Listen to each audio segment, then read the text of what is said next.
Bismillahirrahmanirrahim.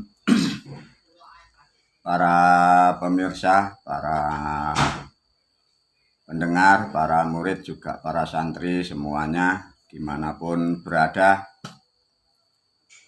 semoga selalu berkah rahmat dari para leluhur, dari Tuhan Yang Maha Kuasa selalu senantiasa menyertai kita semua dalam keadaan damai, bahagia, ditambahilah rezeki setiap harinya.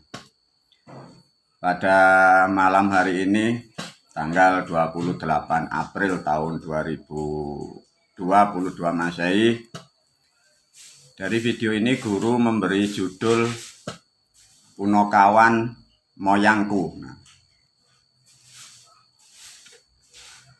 Banyak generasi dari Jawa tidak paham, para murid, para santri, Punokawan itu apa.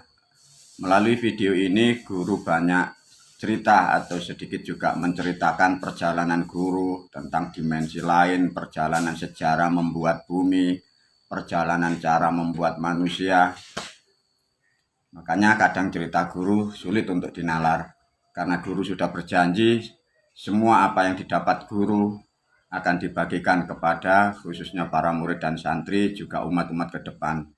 Semoga khususnya pribumi dari Pancasila, khususnya dari pribumi Jawa, semakin banyak mengerti akan sejarah para leluhur, para moyangnya, sehingga membawa dampak yang sangat baik tentang kehidupan di dunia sampai di akhirat kelak nanti. Para pemirsa, para murid ya,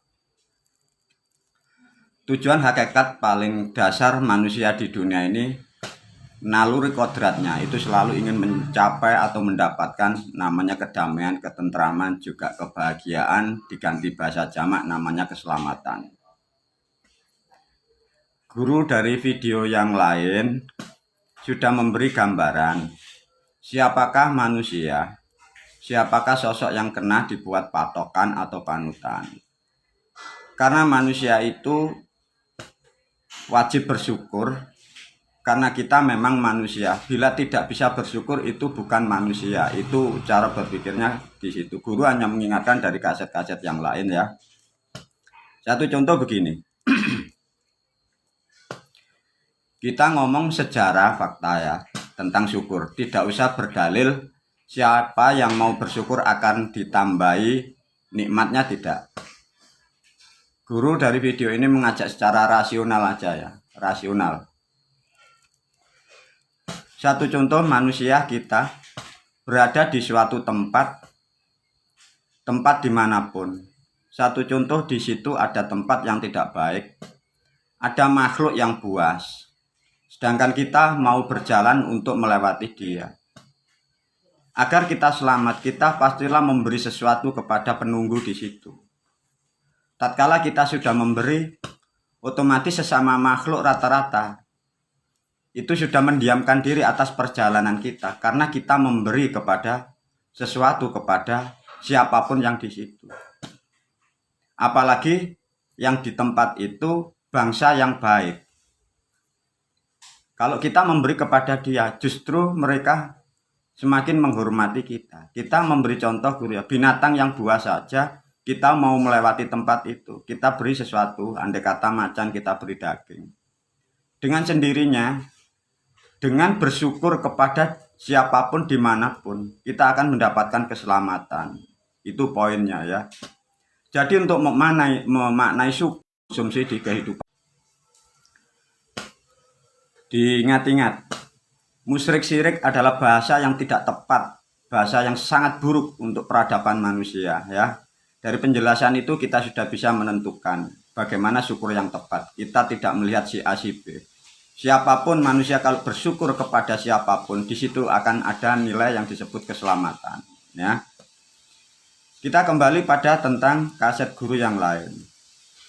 Lihatlah, tariklah peradaban. Satu contoh, ada peradaban dari negara yang lain, baik dari negara Arab maupun di negara Barat yang lain.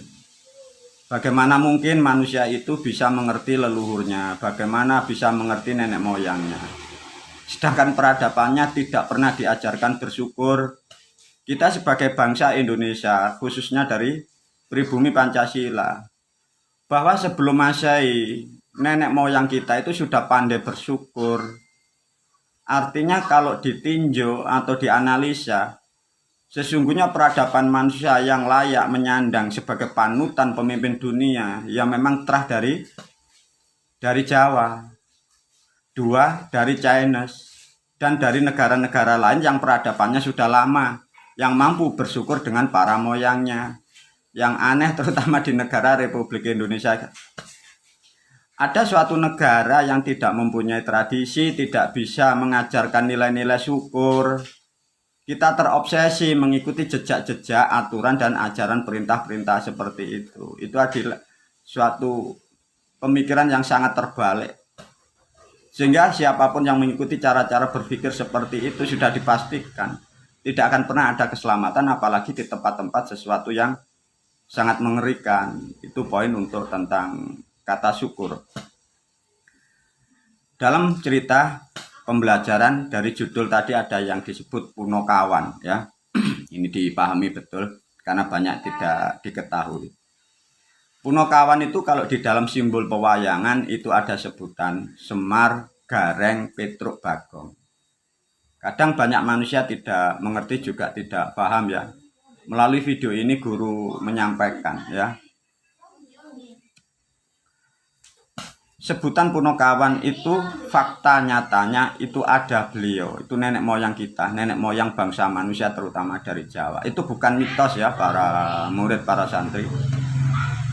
Karena banyak manusia juga dari terah Jawa sendiri karena tidak mempunyai kemampuan, tidak mempunyai kapasitas, dan tidak ada terah atau gen dari sana, sehingga mendapatkan asumsi ya.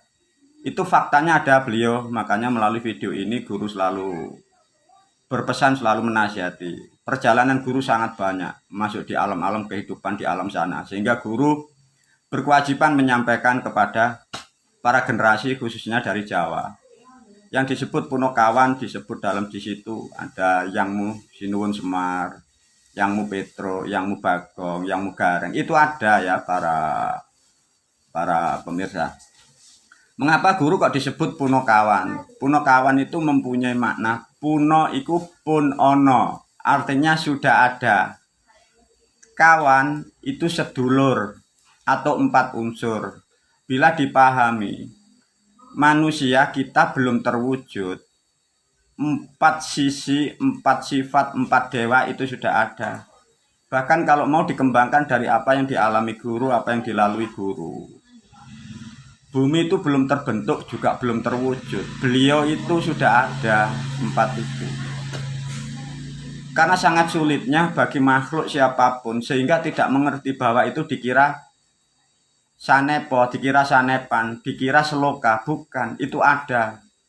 Guru memastikan ada. Mengapa kok guru memastikan? Ya guru kenal sama beliau-beliau. Guru sendiri pun juga dibina oleh beliau-beliau sehingga tahu dan mengetahui dari sejarah proses terjadinya, bagaimana cara membuat manusia pertama, bagaimana cara membuat bumi, bagaimana terbentuknya. Guru menyampaikan karena apa? Ini buat patokan. Tatkala sudah mengerti bahwa di situ ada simbol, bahkan sebagai gambar sudah dibentuk di alam nyata. Ada gambar Yangmu Semar, ada Petro, ada Gareng, ada Bagong. Empat satu rangkaian itu tidak bisa dipisah-pisahkan, satu kesatuan itu. Karena itu sifat atau perwujudan yang maha kuasa, jadi tidak bisa disebut satu-satu. Satu menjadikan empat menjadi satu. Makanya beliau-beliau itulah disebut Sang Yang Wenang. Bilang ngumpul itu nanti. Dan dari pelajaran kalau sudah sedikit mulai mengerti ya tentang Punokawan, beliau-beliau itu ada. Itu nanti ada lagi masuk ke alam Sang Yang Wenang. Satu contoh, ada Yangmu Pikulun. Yangmu Pikulun itu ada yang menyebut dari pewayangan itu Yangmu Bertoro Guru, itu ada. Masa Mbah ada. Ya memang tidak banyak manusia yang diberi hak untuk ketemu beliau. Alhamdulillah aku selaku gurumu ya karena ngerti beliau itu sehingga banyak diajari tentang kehidupan ya. Sehingga kewajiban guru kalau sudah diberi ya kewajiban untuk menyampaikan terutama kepada seluruh manusia sebenarnya, tapi diutamakan khususnya para murid dan santri, khususnya peradaban ke depan ya, sehingga memahami sesuatu bentuk syukur sudah tidak ada lagi untuk ketakutan, kafir, musyrik, syirik, tidak ada. Itu bahasa fitnah itu sebenarnya ya, jangan dipakai lagi. Jadi kalau ada manusia berbicara itu musyrik, itu syirik, itu manusia dalam terpelosok, manusia dalam kegelapan, manusia dalam kesesatan. Jadi siapapun, bagi khususnya pribumi Pancasila, khususnya keturunan Jawa, kalau dikatain orang begitu terima aja. Lihat aja fakta nanti siapa yang akan mendapatkan keselamatan di dunia sampai di akhirat, itu yang harus dipahami. Dan sekaligus guru juga pesan, kalau sudah memahami bahwa beliau-beliau itu ada, itulah moyang kita. Dalam budaya atau tradisi di dalam kehidupan yang nyata, itu sangat baik ya. Nanti kan ada bentuk gambar atau lukisan, atau ornamen-ornamen empat dewa itu, 4 punokawan, itu sangat baik. Satu, diletakkan di tempat ibadah ya, sangat baik. Di tempat ibadah, di tempat-tempat ritual, itu baik, sangat mempengaruhi dari apa yang nanti yang didoakan atau yang didoain oleh para umat, khususnya kita dari Jawa. Sangat baik juga kalau ada gambar atau ornamen punokawan itu, Semar, Gareng, Petruk, Bagong, itu sangat baik ditaruh di ruang tamu ya, itu sangat baik. Jadi 2 tempat itulah yang sangat diutamakan. 1 yang paling pokok tempat ibadah atau tempat ritual, 2 ruang tamu. Untuk ruang di dalam rumah, ruang keluarga tidak baik, kurang baik. Terus yang tidak dibolehkan dari gambar 4 dewa atau punokawan itu tidak boleh ditempatkan di tempat kerja. Satu contoh, toko atau warung atau pabrik atau industri, itu tidak dibolehkan, nanti menjadikan tempat itu tidak baik ya. Itu hanya 2 tempat yang paling pokok, 1 tempat ritual, tempat ibadah, dan ruang tamu untuk keluarga. Semoga para santri, para murid ke depan, dengan bertambahnya ilmu, bertambahnya rezeki, bolehlah, sangat penting untuk memakai simbol-simbol atau ornamen-ornamen yang ada di alam nyata itu, ditaruh di tempat ruang tamu, di tempat peribadatan. Itu sangat penting dan sangat pengaruh. Untuk melanjutkan dari video ini, guru akan memberi pemahaman lagi tentang siklus kehidupan, dari cerita, dari sejarah, dari fakta, siapa sebenarnya punokawan itu. Itu nanti diberilah video menerangkan tentang judul itu, Ping Para Lan Suda. Itu sangat penting. Jadi sebelum dibuka pemahaman tentang kalimat itu, guru memberi sambutan dari video ini yang diberi judul Punokawan Moyangku. Semoga dengan pemahaman dan pengertian dan penjelasan dari guru sangatlah bermanfaat kepada siapapun, siapa yang melihat dan siapa yang mendengar, khususnya para murid dan para santri. Semoga bermanfaat. Assalamualaikum.